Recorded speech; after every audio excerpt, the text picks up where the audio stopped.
Turn off your lights. Make sure your doors and windows are locked. Things are about to get spooky. The Last Halloween by Verlass1. Halloween used to be our favorite night of the year, but as we got older, the magic wore off. The thrill of trick-or-treating was a thing of the past, and haunted houses didn't scare us like they used to. So when Sam suggested we meet at his place to reclaim Halloween last year, we mostly shrugged it off. We were 17, too old for all that, but hanging out sounded better than spending the night scrolling on our phones. The four of us, Sam, Maya, Ellie, and me, met up in Sam's basement. We tossed around some ideas of watching a horror movie marathon, maybe telling some ghost stories. But then Maya, grinning with a nervous kind of excitement, pulled out something she had been hiding in her backpack. An old, battered Ouija board. This wasn't the cheap plastic kind you get at a store. No, this was something ancient looking. Carved from dark wood with letters and symbols scratched in by hand. "Where'd you get that?" I asked, eyeing it warily. Maya shrugged. "Ancient shop near the edge of town. The owner tried to tell me not to buy it, said it had some dark history or something," she said with a laugh. Sam chuckled. "Come on, we're not kids anymore. A board game's not going to scare us."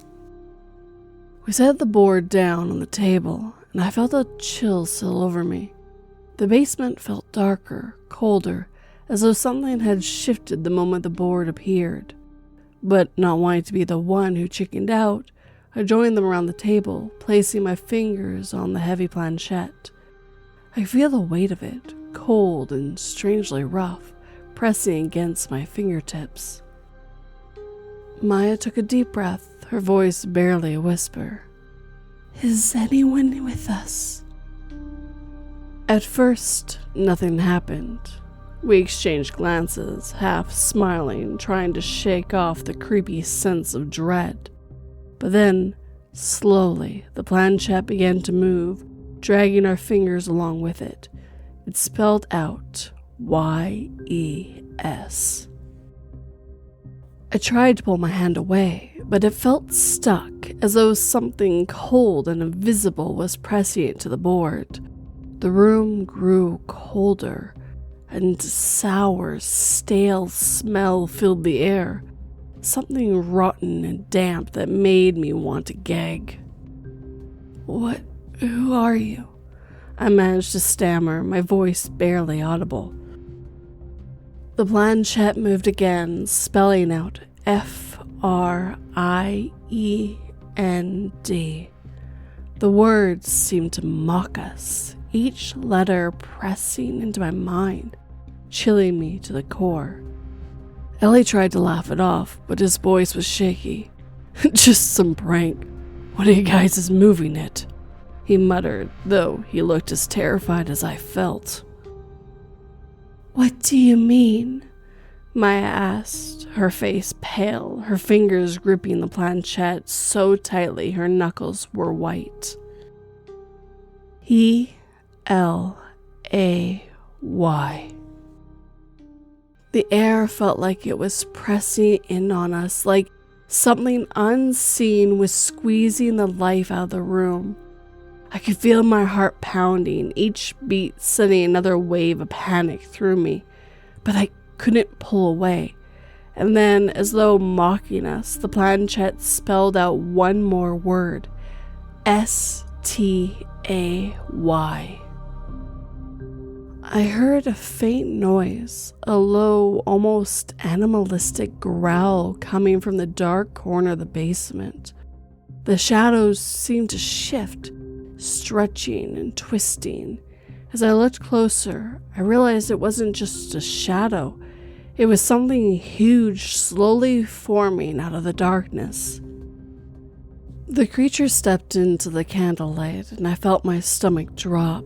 It was towering, at least 8 feet tall, shrouded in a tattered hooded cloak that barely concealed its grotesque form. Beneath the hood, I could make out the twisted face of a ram, its horns spiraling out and curling around its head like a crown. The eyes were a deep, burning red, sunken into deep sockets, fixed on us with a hunger that made me want to run and never look back. The torso was disturbingly human, muscular and twisted, but from the waist down, it had the thick, furry legs of a goat, ending in massive, cloven hooves that clacked against the basement floor with every step. Its rancid breath filled the room, the stench so foul I thought I'd be sick. It grinned, showing sharp, yellow teeth that looked like they could tear through bone. "Stay," it hissed, its voice a low, guttural growl that seemed to reverberate through my bones, locking me in place.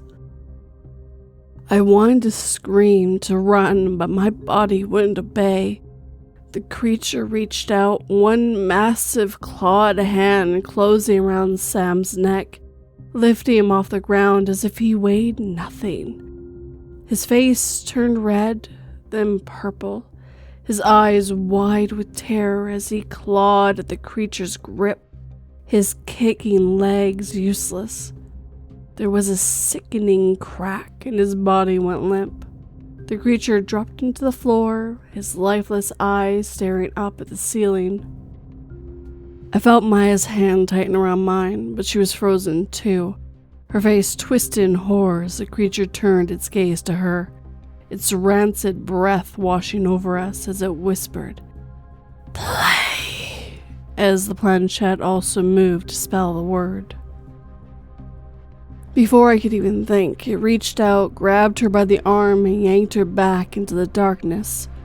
Her scream echoed in the basement, a raw, desperate sound that was cut off too soon, and then she was gone. Ellie and I moved, one finger finally breaking free from the planchette. We bolted up the stairs, our footsteps pounding, our breaths coming in gasps. Just as Ellie reached the door, he froze. His body twisted as something had gripped him from behind. He let out a strangled scream, his face contorted in agony before he was pulled back down the stairs, disappearing into the darkness. I didn't stop. I tore through the door and into the night, running as fast as my legs would carry me. I didn't look back until I was miles away, collapsing on the sidewalk, my chest heavy, my mind reeling. I went to the police, tried to tell them what happened, but they stared at me, their expressions skeptical. They questioned me like I was lying or losing my mind, asking if I had been drinking, if maybe I imagined it all. I could see it in their eyes. They didn't believe me. They never searched the house, never looked for Sam, Maya, or Ellie. Instead, they told me to go home, to just get some rest, and to let it go. But I can't let it go. I can't shake the feeling that the creature is still out there, waiting. This Halloween morning, I felt it watching me from the shadows, heard the faint clank of hooves on concrete, smelled that rancid breath that haunts my nightmares. I know it's only a matter of time. As I left my house this morning, on my front porch was the board, except this time there were dark reddish-brown stains on the letters that spelled out each of my friends' names. As I sit here and write this at work, I can feel it behind me. I look down the hallway and I see a shadow behind a corner. It's waiting for me.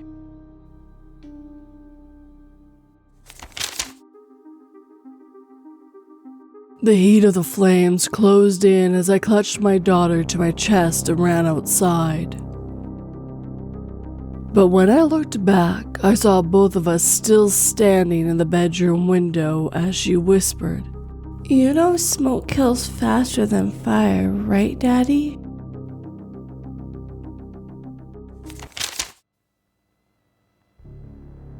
Have We Met Before? By The Lego Man 2. And trigger warning, self-harm. Hello again, or is it just hello? Have we met this time around? There are too many people to remember them all, so forgive me if I forgot your name. I need your help. I don't know how I wound up in this situation, but I seem to have been Groundhog Day'd.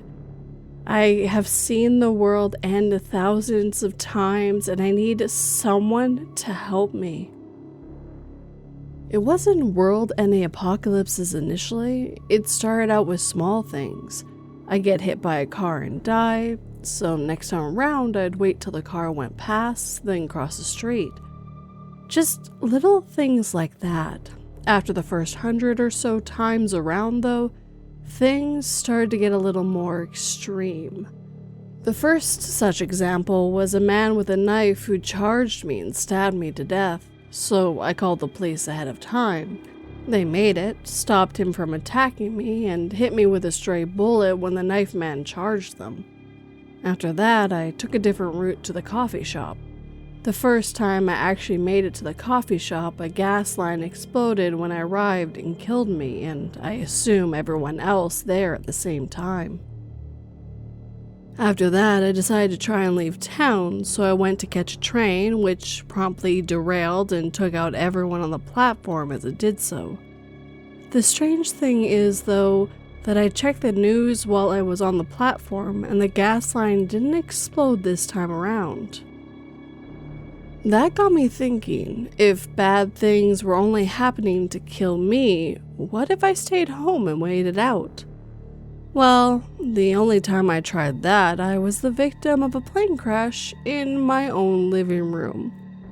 I decided my best course of action was to wander the city for the day and do my best to be aware of my surroundings, and wouldn't you know it, it got me further than anything I tried so far, but ultimately failed when we were hit with a chemical weapon strike. At that point, I came to the decision that I should stay away from crowds to minimize casualties. The problem was I didn't own a car, so my options were public transportation or walk, and public transportation hadn't treated me well today. I started walking first thing in the morning. By noon, I was on the city outskirts with lifestyle blocks lining the highway. I made sure to stay well away from any vehicles that I saw on the road. That, of course, didn't stop the bombs from killing me. I turned around after the bright flash and a couple seconds later woke up back in my bed. The next few attempts I tried running, but for the first time, the exact cause of death repeated itself. That's when I realized that the only way to prevent an event was to be safely out of its reach. I spent a few attempts trying to find the most accessible bike I could to borrow. After a few attempts, I found that one of the bikes at the convenience store had been left unlocked. That time, I made it to the next town over.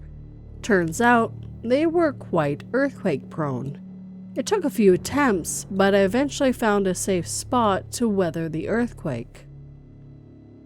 The declaration of war came next. Several war leaders were assassinated all at once, and everyone blamed everyone else. And then the missiles began to fly.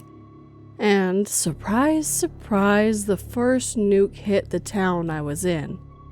Interestingly enough, if I didn't go to that town, the war didn't happen. I figured that since I was far enough from the first nuke that I didn't die immediately, then had to be a different cause of death.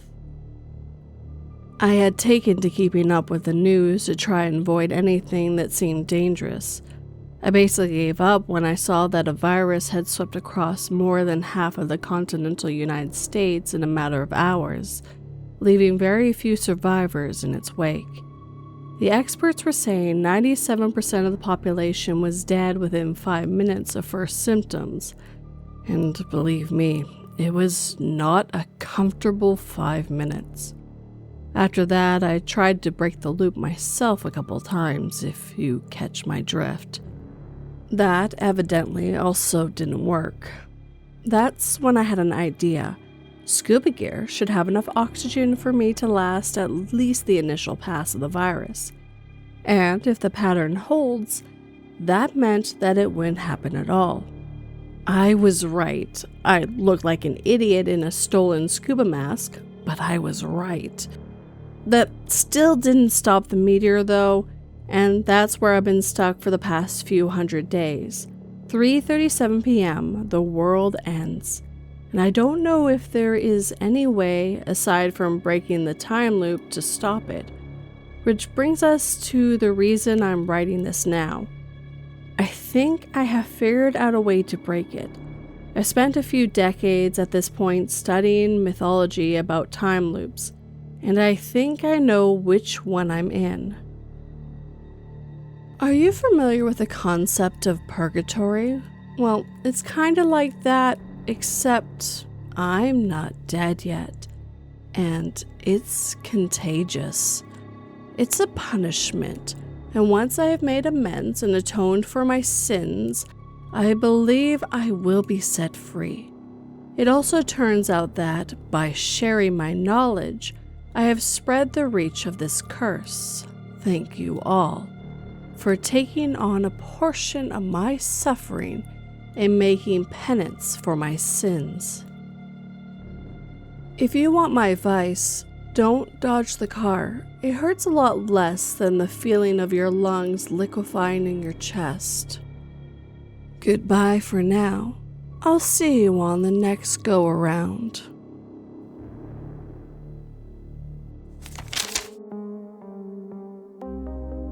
I watched in disbelief as my religious friend was pulled up to the clouds along several others in the crowd, all wearing self-satisfied smiles. Any envy I had was drowned out by the cacophony of horrifying screams as they disappeared behind the cover.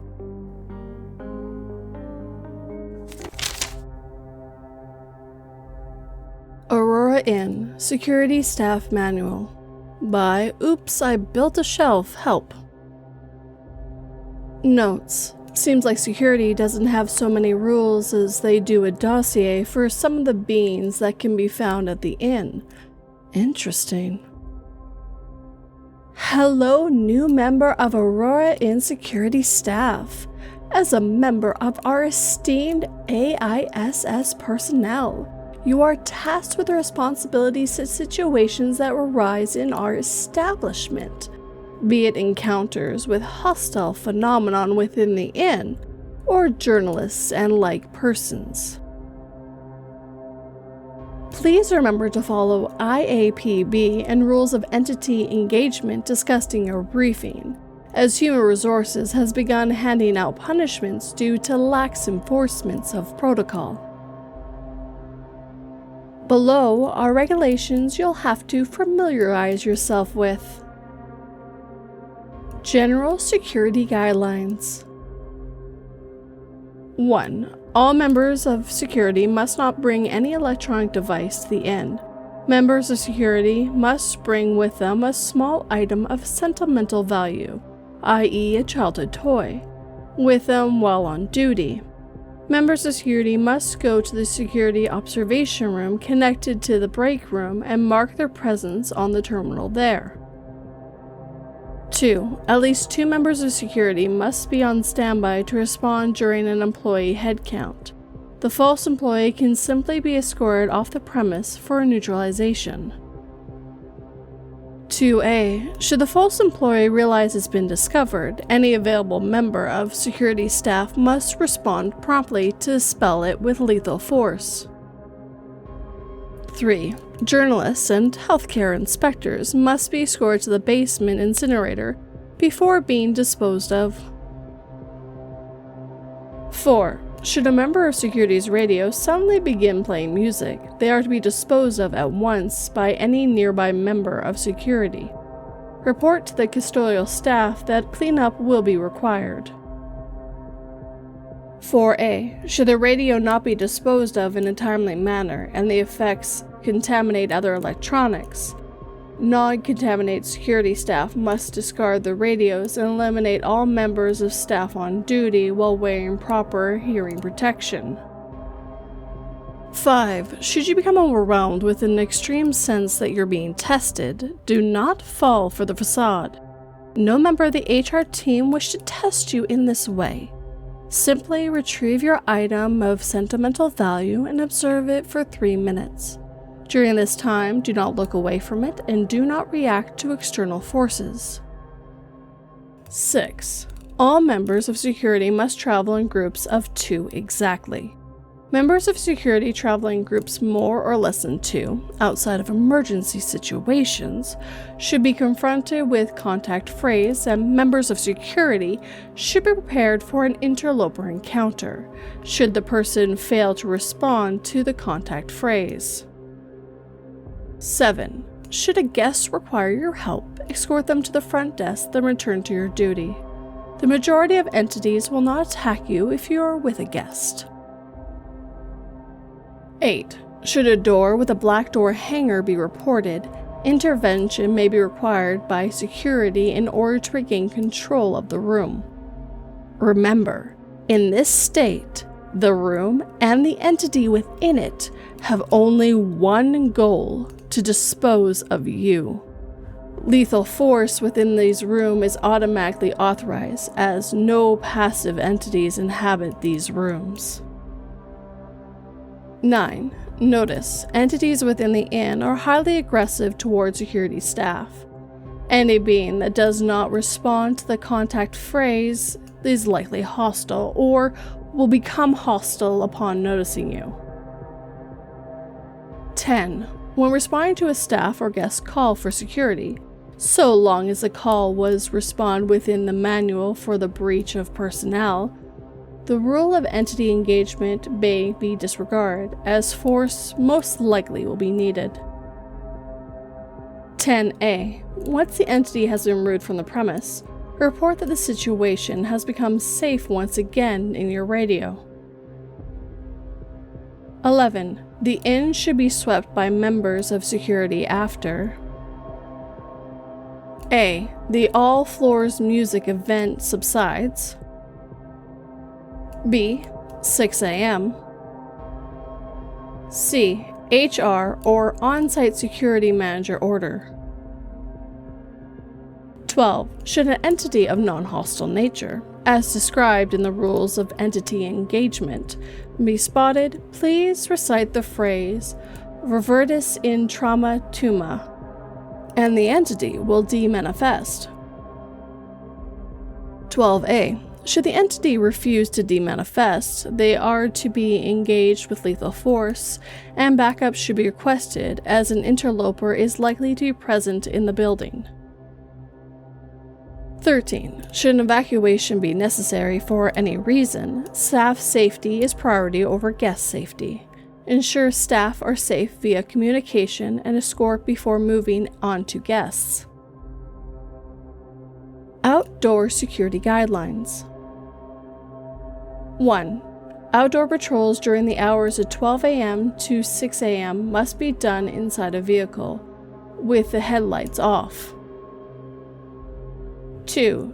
Should contact with an entity be made while outside, attempt to call for backup and retreat to the entrance, while staying away from light sources.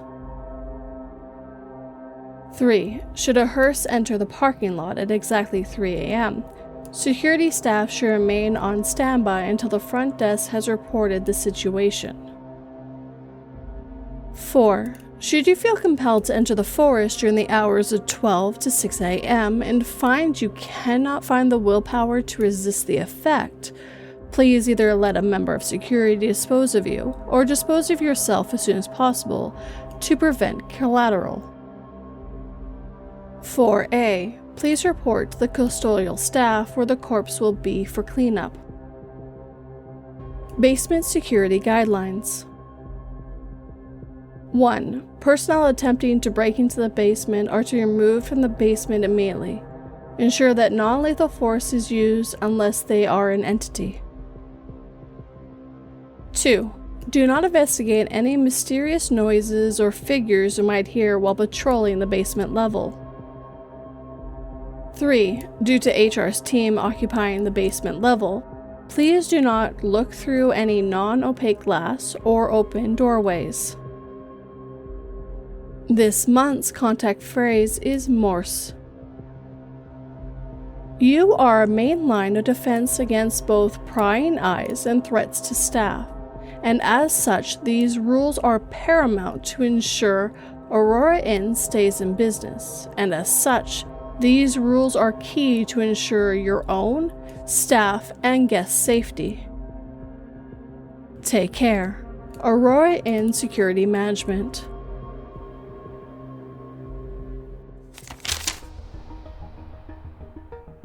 After being diagnosed with a rare heart condition, I was lucky enough to get a heart transplant from a recently deceased man. Once I got access to the hospital's computers, it wasn't hard to find the address of my closest match.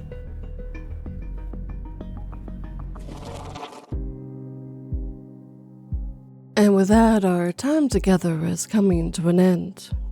If you have a story you'd like me to narrate, whether true or fictional, you can send it my way 3 different ways. All the links are down below for you guys. I like to thank the writers who let me read their stories this evening.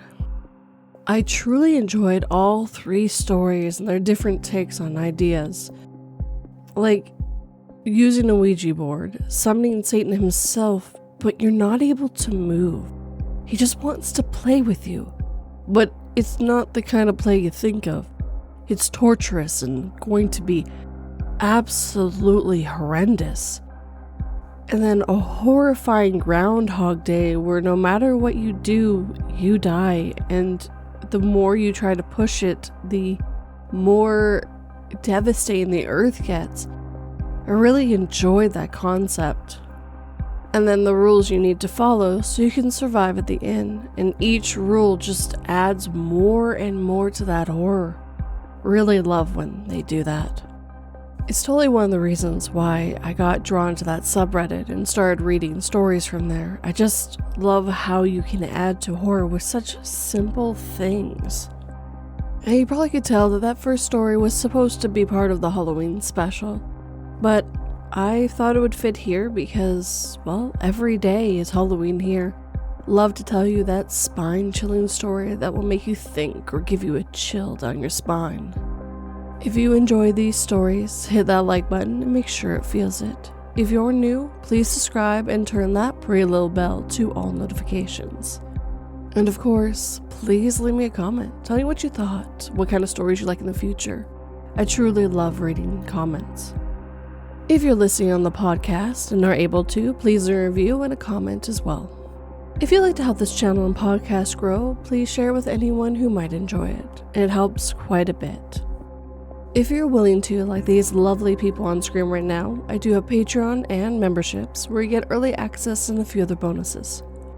But if you'd like to do more of a one-time thing, I do have PayPal, Buy Me Coffee, and super thanks. But as always, guys, thank you for watching and listening. It always has and always will mean the world to me. Sleep tight and don't let 42 bite.